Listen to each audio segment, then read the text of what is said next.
La mayoría de las personas imagina que el mundo de las letras es un territorio donde las bellas almas arrojan el producto de sus espíritus sobre un papel.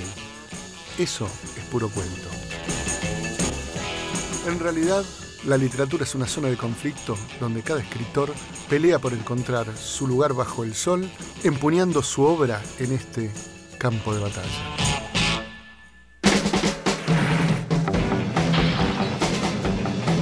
Este programa de Campo de Batalla va a ser una especie de sesión espiritista. Vamos a invocar al espíritu, es decir, a la obra de Héctor Libertela, un escritor de vanguardia cuya prosa hermética trabajó la alquimia del lenguaje. Los invitados a esta sesión espiritista somos tres. Yo, incidentalmente, Tamara Kamensain, la exmujer de Héctor, que años más tarde encontró un poema de Héctor, un poema hermético, anagramático, brillante, y lo lee a lo largo de 80 páginas y desmembra la relación, el vínculo que tuvo con Héctor, con la escritura y con la época. Y también, por supuesto, con Mauro Libertela, el hijo de ambos, que recientemente reeditó su primera obra, Mi libro enterrado, el libro que narra los días finales de Héctor Libertela. Bienvenidos a esta invocación.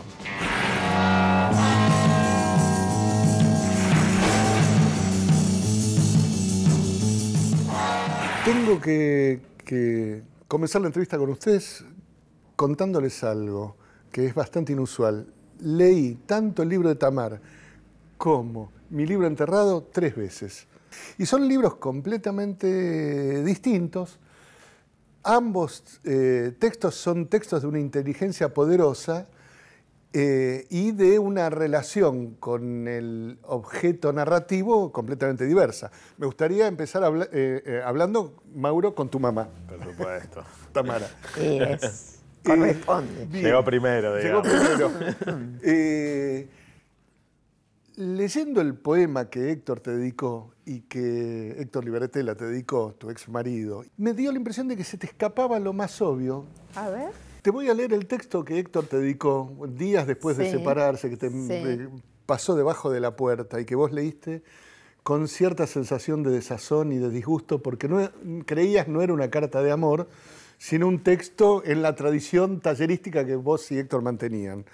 El texto dice, primero, Tamara, emerjo de un sueño con la máxima cantidad de anagramas y combinaciones de tu nombre. ¿Tanta cantidad de bolsones semánticos pueden esconder 5 letras? Esa es una notita que Esa pone es la notita. arriba, no es Claro, el poema. es la notita. El poema se titula Tamar. Y dice, Amar Tamarat, Armatrama ama, Aramar, Atarrama, Matarrata, Matatasa, Ramat... Matatara, perdón. Sí, Matatara, Ramat 2 del 7 del 2000. Cuando yo vuelvo a leer el texto, y la dedicatoria dice Amar Tamarat. Cuando lo leo Amar Tamara. Y puede ser. Y no lo viste. Ese no. Y es lo que salta a la vista. Es genial, absolutamente genial, que hayas construido un libro con eso que falta, que es lo primero. Bueno, pero todo el libro tiene como si tuviera el leitmotiv de la Marta Mara. Exactamente, sí. Sí. Está como, entre líneas está todo el tiempo, es como un... Sí. No sé, como un claroscuro que funda el libro. Y me encuentro con eso que era muy típico de Héctor, además, el supuesto juego de palabras, llamémoslo de algún modo, una experimentación con la lengua por ese lado, por el lado textual, etcétera. Dije, ¿y este qué le pasa? ¿Viste? Yo no, en este momento, que era además el primer contacto que él establecía conmigo después de estar prácticamente un mes sin hablarnos, como suele pasar cuando uno se separa, que primero no se habla, después se habla, pero claro. ¿No? Hay como un impas de... Están los hijos. Claro, hay un impas de... No quiero saber nada, ¿no? Entonces te dejan un mensaje debajo de la puerta, uno espera encontrarse con algo contundente que te diga algo. Sí. Digo, ese trabajo que vos haces, que es formidable de desciframiento. Sí. Que es como la apoteosis de la tradición judía también, ¿no? Sí, de la interpretación. Claro. Bueno, ese ya es mi aporte también. Claro, sí, obvio. No se lo dejemos todo a él. No. Eso no es Ese de Héctor, esa es tu lectura. Claro. Creo que sí, que es mi lectura, pero bueno, que me la disparó, obviamente, ese texto y todo lo que hay atrás de ese texto, que es una vida de convivencia de 25 años, de miles de complicidades y lecturas y cosas en común, y 2 hijos, y tantas cosas, ¿no? Claro, tantas cosas. Bolsones semánticos múltiples. Si yo tuviera que decirle a alguien que me dice, bueno, ¿de qué trata el libro de Tamar? Y yo le diría, es un libro donde uno puede aprender tarde qué quiere una mujer, y es un libro donde una mujer le enseña a la gente a leer. Es un libro de enseñanza de lectura. Digo, portentoso. Es muy lindo lo que decís, lo de que quiere una mujer, porque ya me lo dijo otro amigo. Con esto te digo que te considero un amigo diciendo eso, además. Que es la lectura de un hombre. Cuando lo lee un hombre, este amigo me dijo, ay, a mí me pasó de darme cuenta que, claro, que por ahí mi mujer espera que le diga otras cosas. Sí, claro. Y a mí me dio como que me dio, digamos, ternura, me tocó. Digo, bueno, qué bueno este tipo de lectura posible, ¿no? Al mismo tiempo, lo que vos decís que esperabas de un texto es completamente sencillo. Es una palabra amorosa clara. Sí, es qué sé yo, volvamos, o voy a cambiar, o hagamos algo para que esto funcione. Sí, que no es tan sencillo decir ese tipo de cosas. A veces es más sencillo hacer un juego de palabras, como enmascararse atrás de la literatura, digamos. Obvio. Hablando de tu libro, ¿cómo fue que te apareció el imperativo de escribir sobre tu padre, sobre la agonía y muerte de tu padre? ¿Qué es la agonía? Ayer me dijeron la palabra y me gustó. Es la agonía y muerte de un sadik, un hombre justo. ¿No? Lindo, sí. Creo que el deseo, para usar una palabra psicoanalítica que a mi madre le gusta mucho, siempre invoca esa palabra. Tu madre usa el psicoanálisis en términos de escritura. Se nota. Sí, lo aprovecho. Obvio. Que todo lo que tantos años de pagar. Tantos años de pagar, hay algo que hay que cobrar. Algo ahí, ¿no? Claro. Exacto. Sí. Creo que surgió con su muerte inmediatamente, digamos. Es como un poco fuerte decir que el deseo surge con la muerte, pero hay algo de eso.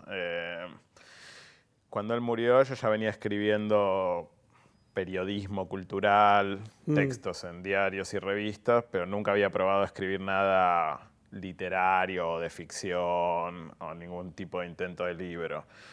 Cuando él murió empecé a leer, esto lo cuento en el libro, muchos textos sobre la muerte del padre, que son como constituyen un género casi canónico, que me acompañaban. Yo los leía era como juntarme con amigos en un bar, amigos a los que se les ha muerto el padre, y yo les preguntaba, bueno, ¿cómo superaste vos esto? ¿Cómo fue tu duelo? ¿Cómo atravesaste la experiencia? ¿Y qué libros eran los que leías? Bueno, el de Philip Roth, Patrimonio, fue el libro más importante, o el mejor que leí. Después leí algunos que ya me empezaron a servir, después cuando yo empecé a pensar en la posibilidad de escribir, me empezaron a servir ya sea por espejo o por oposición. Leí uno de un español que se llama Marcos Giral Torrente, que su padre era artista plástico y su abuelo era escritor, entonces venía como de una familia literaria o artística, se llama Tiempo de Vida, y es un libro bastante fuerte, es como un libro contra el padre. Eso me sirvió como para tomar esa parte, la parte de la crítica que tiene que tener el libro, porque si es pura condescendencia, me parece que no funciona. Yo me acuerdo que te encontré en un cumpleaños y te pregunté si estabas escribiendo algo. Vos no habías escrito nada que yo supiera, ¿no? Y vos me dijiste, y no, pero el peso de mi padre, de mi madre. Y yo te miré como diciendo, pero ¿cuándo los vas a asesinar y te vas a sentar a escribir? ¿No? Bueno, No te dije nada porque eras jovencito todavía. Sí. No es fácil empezar a escribir viniendo de familia de escritores. Es algo que, si bien te da una especie de gran capital literario, que cierta gente me ha envidiado, entre comillas, diciendo como, uy, qué suerte la tuya venir de una familia de escritores, siempre tuviste una biblioteca grande, todas las condiciones para sentarte a escribir. Nunca tus padres te van a juzgar porque escribas, cosa que quizás hoy ya no sucede, pero históricamente los padres no querían que los hijos se dediquen a escribir, sino que se dediquen a algo un poco más rentable. ¿Tu papá qué quería que hicieras? Que fuera abogada, como él. Bueno, yo quise ser abogado como él también y bueno. ¿Vos querés ser abogado? Mauro empezó a estudiar abogado. Sí, yo lo admiraba mucho, digamos, lo quería mucho y también no quería ser como tuve un momento en el que no quise ser como mis padres. Esto lo cuento en el segundo libro, en El invierno con mi generación. Cuento que entre los 16 y 23 años, digamos, ese momento como donde se está terminando la adolescencia y empieza la adultez, digamos, le di la espalda a la parte literaria de la familia, dejé de leer, no quería parecerme a mis padres, pues bueno, es el momento en el que no querés ser como tus viejos. ¿Pero y qué hacías para diferenciarte de ellos? Dejé de leer de modo sistemático, me pasé como... ¿Cómo se hace para dejar de leer de modo sistemático? No se lee. Muy poquito y de modo clandestino, digamos, pero... O sea, era una adicción que te daba culpa. Sí, yo empecé a leer muy fuerte de chico y a los... Sí, más o menos a esa edad dejé de pedirle a mis padres que me recomienden libros, por ejemplo. Dejé de comentar con ellos los libros que leía. Sí. Como que corté ese diálogo.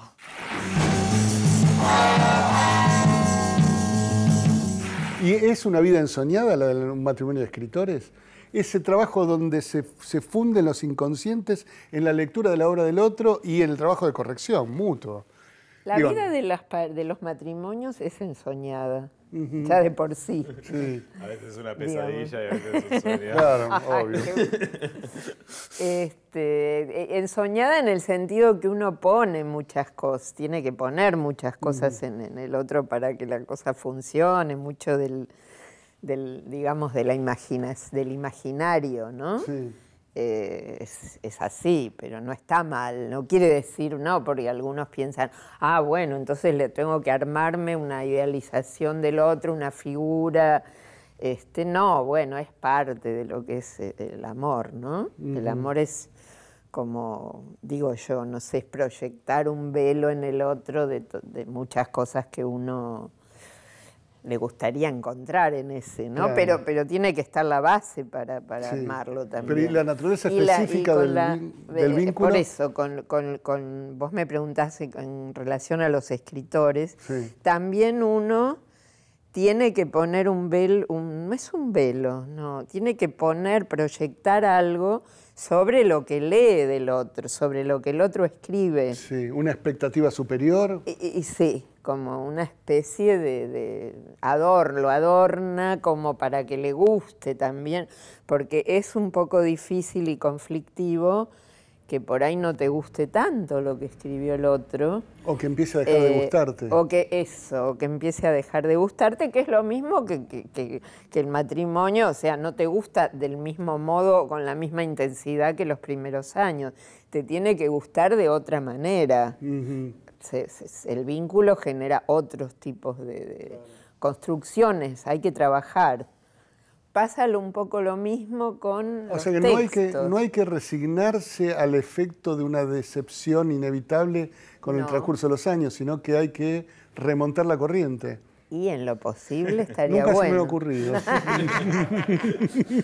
Entre nosotros, entre varones, nosotros sabemos que cuando le decimos a una mujer que vamos a cambiar, ella no nos cree. Es difícil, es difícil. A mí me ha tocado, cuando he acertado con una mujer, no sé si esta no es una confesión impropia. A ver. Pero cuando acerté en el decirle algo a una mujer o en el decirle algo a la mujer sobre ella misma, han sospechado que en el fondo, si yo acierto, es porque es mi componente femenino el que acierta, no el componente masculino. Por lo tanto, el que quiere una mujer nunca se termina de resolver.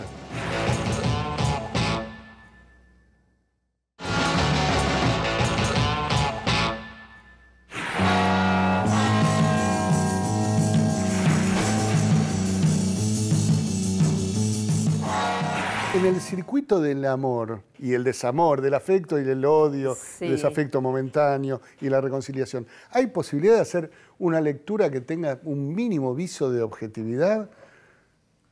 Y a la inversa... Es deseable, qué sé yo, es deseable. Y a la inversa, suponemos que la persona que amamos escribe un texto que no está a la altura de nuestra expectativa. ¿Cómo no irritarnos y fastidiarnos? Eso lo podés desplazar a otras cosas, no solo a escribir. Si tu pareja está hace otra cosa, no sé, suponete, a ver, está en política, trabaja en política y por ahí toma decisiones o hace cosas que a vos no te cierran, ¿cómo haces digo, porque bueno, está en la famosa grieta ahora, claro. Y bueno, y esto es grieta también en la escritura. Yo hablo de una grieta. Sí, exactamente. Hubo en el libro Tamar se cuenta una grieta de lectura que parece de alguna manera haber precipitado o bien prefigurado la separación. Sí. Pero supongo que la separación no fue por motivos literarios. No, obviamente no. Pero lo literario está mostrando otras cosas también. Qué lío, ¿no? Eso es re complicado. La pregunta obvia es, ¿por qué te separaste del padre de tus hijos? Bueno, nunca hay una sola causa. Claro. Pero había cosas más del orden de la vida que bueno, en un momento nos empezaron como a distanciar ciertas maneras de... Pero que yo un poco las veo también en el modo de concebir la literatura. A ver, ¿cómo sería eso? Las trato de rastreo algo de eso. A ver si mi hijo puede decir algo. Dejémoslo a ver qué dice el hijo. Esto se está sí. Supongo que lo que querés decir es que él, en términos literarios, al obstinarse y quedar tan... como ponerse unas ciertas anteojeras, viste, como los caballos que les ponen para que solo puedan ver para adelante. Es increíble porque yo escribí ayer sobre eso y me parece que esa es la condición del artista, la anteojera. Pero bueno, lo que vos llamaste el foco de... Después lo discutimos, pero bueno, si él era un escritor hermético, cultor de una militancia vanguardista, etcétera, etcétera, y en un momento no pudo como abrirse a otras cosas y empezó como a radicalizarse en esa forma dura y reconcentrada. Eso también es un síntoma de la vida, de quedarse, de no poder encontrarle a la vida otro tipo de posibilidades. Pero digamos, eso también podría definir la práctica de Kafka. Uno lee La Madriguera, el último texto de Kafka inconcluso, y es como una condensación de su obra, y es un trabajo de... paranoico de cavar y seguir en el mismo asunto y prever operaciones ajenas y escapar de esas operaciones. Sí, puede ser. ¿Por qué no Kafka pensar tampoco es el ejemplo de la vida, digamos... alegre. Sin quiero embargo... decir, uno no quiero seguir como dando leña del árbol caído, pero si uno lee de mi padre los últimos textos o ciertos textos de los últimos años, uno ve también ahí un sufrimiento, no sé, es como difícil, pero yo leo ahí también una especie de sufrimiento y de encierro, está bien, quizás porque yo viví esos años de él y asocio la literatura con la vida siempre. Claro. Yo me acuerdo de haber ido al departamento de Héctor un par de veces y estaba con sus libros y me daba versiones de versiones y yo le decía, ¿por qué no escribís otra cosa? Y él se encogía de hombros. Claro, bueno, las famosas reescrituras. Eso es un poco lo que yo decía antes de reconcentrarse sobre sí mismo. Sí. Que igual es algo fascinante también lo que hizo de reescribir en los últimos años toda su obra. Es algo, en términos teóricos, es algo bastante impresionante, Sí. donde yo conozco pocos casos así, o ninguno, digamos. Es algo muy increíble. Pero también las dos cosas, ¿no? También es algo que habla de no poder ir hacia otro lado, qué sé yo, no quiero... Pero, a ver, digo, porque es un caso completamente singular en la literatura argentina, Héctor. Y sos el hijo y sos la exmujer. Estaba pensando que es el ejemplo más acabado de la conversión de una vida a la profesión alquímica. Porque él quería transmutar el plomo de toda escritura, que toda escritura es en el fondo plomo, en oro. En el oro del trabajo de exhumación de las sustancias últimas, no sé cómo llamarlo. Yo me acuerdo que alguna vez le dije, ¿por qué te interesa tanto la alquimia? Y él me dijo, a vos te va a interesar también. Yo dije, ¿por qué? Y es verdad, pero solo mucho tiempo más tarde, ¿no? Sí. Hacer cosas con palabras. Hacer cosas con palabras, exactamente.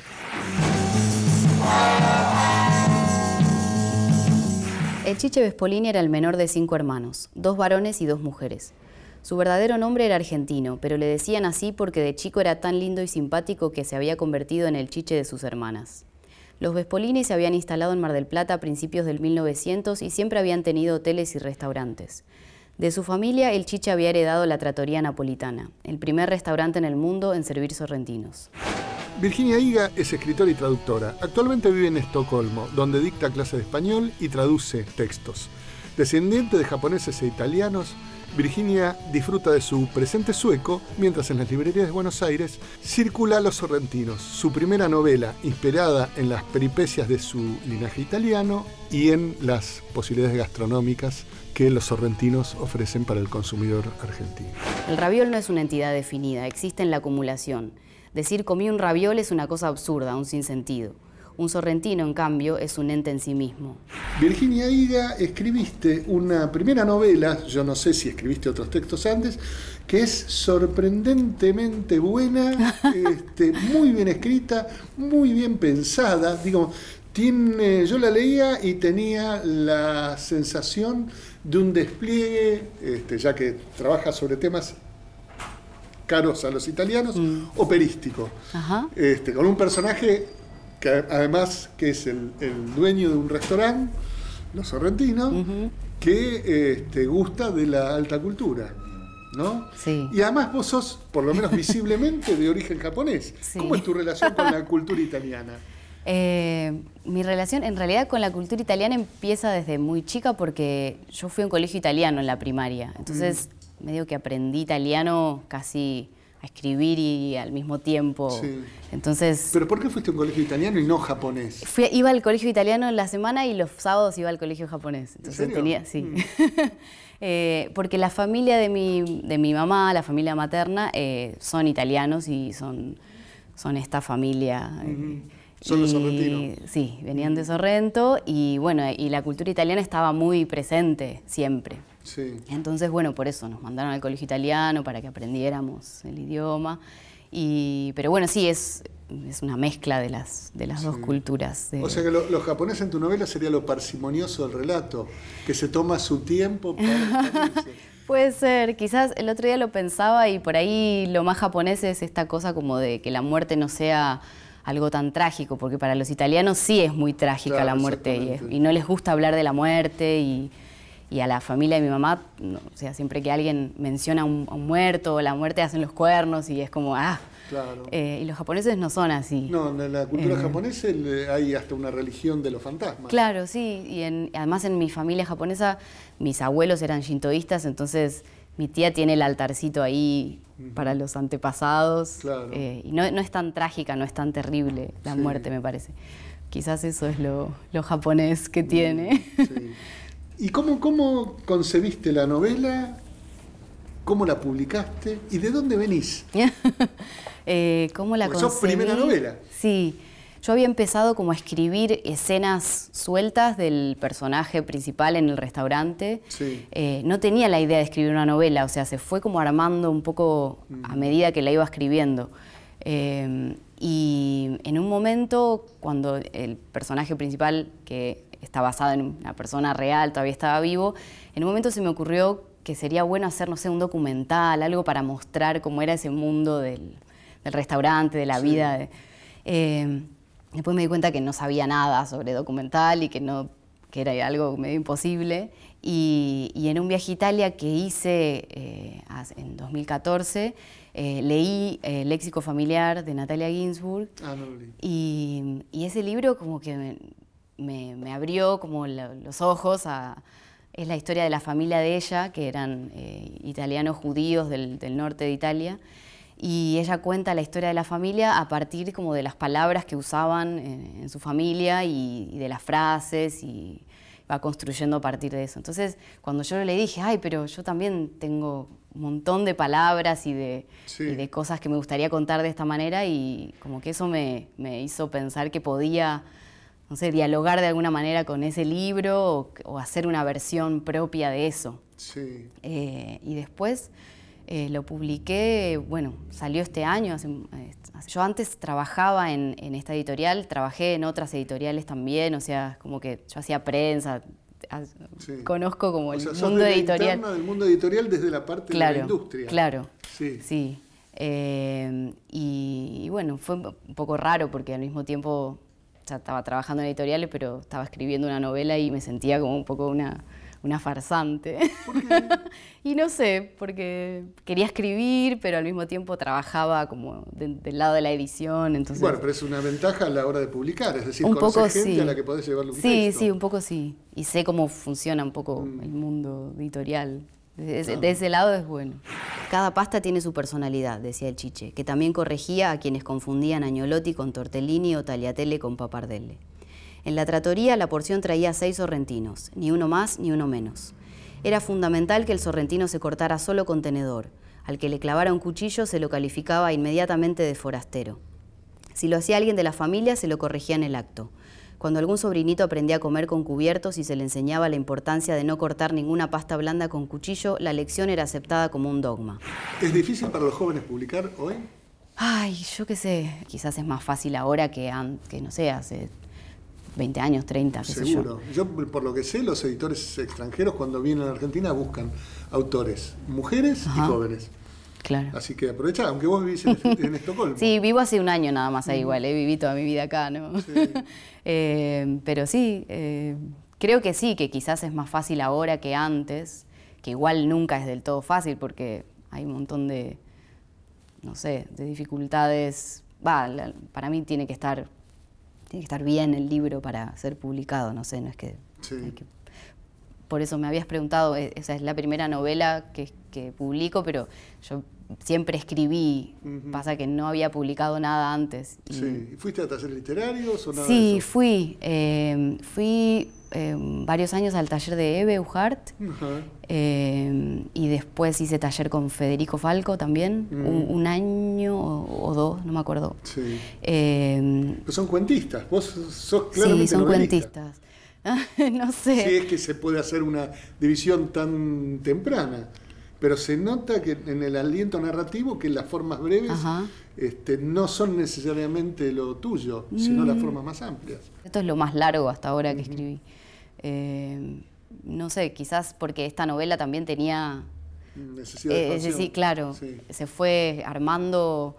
No es que yo tenía un plan previo, sino que se fue como abriendo y desarrollando y terminó teniendo esta extensión, pero quizás después escriba algo más corto, no sé. ¿Y la parte japonesa de tu familia tiene algo que ver con la comida? No de una manera profesional, porque no es que tienen restaurante ni nada, pero la comida siempre es importante también. Siempre, o sea, se come muy bien, en la parte japonesa también. ¿Pero se come comida japonesa? Sí. ¿Y ¿Sushi o la comida...? Sushi sí, pero también comida más de Okinawa, que es de donde ellos venían, que es más al sur y que es un poco distinta de la comida de Japón, del resto de Japón, porque hace más calor, es más subtropical, entonces comen otras cosas. Sí. Pero siempre sea así, la comida sí es importante también, y siempre hay mucha comida, como mucha abundancia de comida. Sería muy interesante, digo, no, obviamente no te voy a decir que tenés que escribir, Pero leyendo Los Sorrentinos pensé, sería muy interesante que escribieras una novela sobre la vida nipona en Argentina, ligada o no a la gastronomía. Claro, sí, puede ser, sí. Tengo ganas, todavía no sé bien cómo, no, tampoco quiero como que sea lo mismo, pero con japoneses sería como, obvio. Pero sí hay muchas cosas para contar y hay muchos como personajes muy ricos y la colectividad japonesa argentina es grande y es interesante. Sí. Construir un catálogo y venderlo a lo largo del tiempo es una tarea distinta de sacar un libro que esté en todas las librerías y que en un mes se agote o muera. Sí. Sí, Random actúa más como por inundación inmediata y Mansalva más como por goteo, claro. como el long seller crónico directamente. Claro, sí. La buena literatura como tortura china, ¿no? El goteo que te cae en la frente y te va horadando. Sí.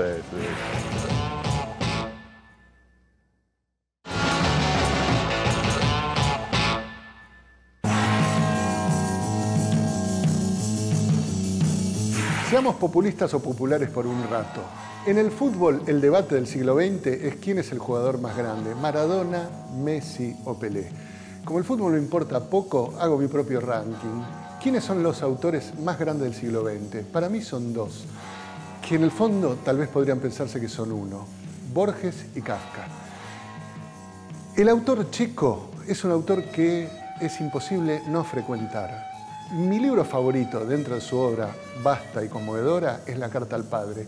El texto que Kafka le escribe al padre reprochándole haber sido distinto de lo que prometía y reprochándole también no haberlo tratado como él quería. A medida que pasan los años, cuando uno cambia de posición, lee este texto como una operación sinuosa y magistral que incluye también la figura de su madre, porque la historia es así. Kafka escribe el texto de La carta al padre denunciándolo por sus maltratos, por su incomprensión, por su violencia verbal, por su simulación respecto de la devoción a la tradición judía. Pero ¿le da la carta al padre? No, se la da a la madre. ¿Para qué? ¿Para que la madre se la pase al padre? Kafka sabe que el padre no lee sus escritos. Por lo tanto, Kafka escribe la carta al padre para que la madre la lea y se entere de qué clase de persona es aquella con la que él se casó. Una operación sofisticada, perversa, pero el texto es extraordinario, porque el texto en el fondo, más allá de cualquier argucia y brillante exposición intelectual, es un texto sobre lo imposible de los vínculos. En el fondo es un texto sobre el desgarramiento y lo imposible en la vida, que es el asunto de Kafka.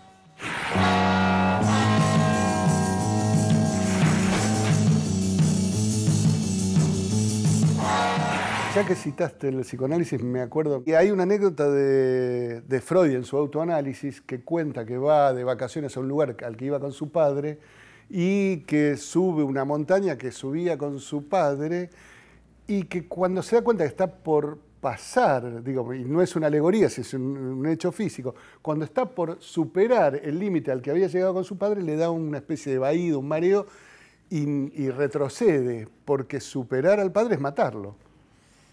¿No? Sí.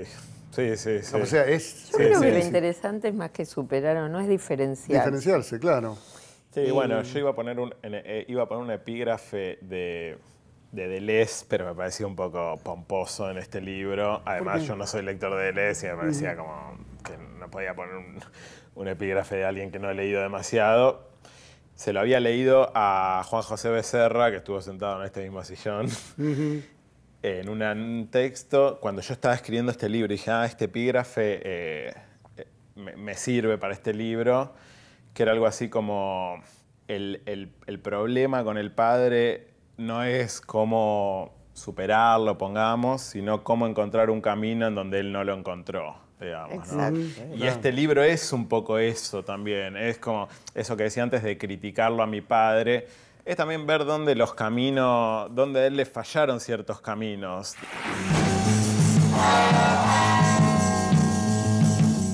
En general, la poesía de amor se dice que se escribe sobre el objeto ya ausente, Claro. después de las separaciones. Claro, ¿no? exactamente, sí. Que si es cuando estás con el objeto ahí delante y qué sé yo, no te inspira. No hay como la pérdida. Salvo que, ¿cómo? No hay como la pérdida para la escritura. Claro. Sí, completamente. Sí, viste, no sé, me gustas cuando callas porque estás como ausente, o ella me quería y yo la quise, y ese poema 20 de Neruda tan hermoso, que, donde va haciendo como un resumen de lo que ya está, ya fue. Creo que la quise, no sé si se acuerdan yo, porque hoy lo tengo que dar en una clase y lo volví a leer. ¿Cómo es? Y es fantástico, es fantástico. Es el que empieza, puedo escribir los versos más tristes esta noche, y después empieza, yo la quise, ella también me quiso, pero la quiero, pero la quería, pero empieza como a trabajar con los tiempos de verbo, pero ya está perdido el objeto. Sí. Yo creo que ahí se puede escribir y ahí uno puede... en el lugar de la falla y del agujero. Sí. Claro, exacto. De la ausencia.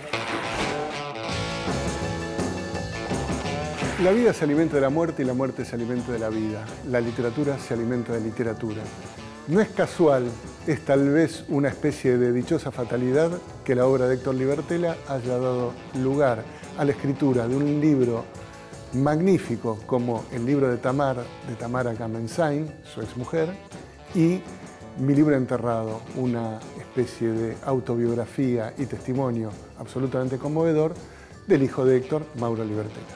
Espero que el programa les haya gustado e interesado y, si es posible, conmovido. Y nos despedimos ahora desde la librería El Más Acá, recomendando el programa del Canal de la Ciudad, Estamos Acá. Tamara, ¿cómo es la vida de una pareja de escritores? Que en el libro se cuenta, porque además en el libro se cuenta no solo la vida de una pareja de escritores, su relación con la escritura, sino la época. Claro. Y además algo que... Y de otras parejas de escritores. No te olvides que la China Ludmer, que fue mujer de Piglia, fue antes de Lamborghini. Y que la China Ludmer le dedica un libro a Piglia diciéndole ladrón de novias. Sí, ladrón de novias. Creo que en una reedición del libro sobre 100 años de soledad, ¿puede ser? Ah, los procesos de construcción del relato. Ah, nunca lo volví a ver. Sí, a Ricardo Piglia, ladrón de novias. Bueno, ahí había varias claro. Es más, varias peleas. Claro. Semánticos se esconden en esa frase. Exactamente. Claro.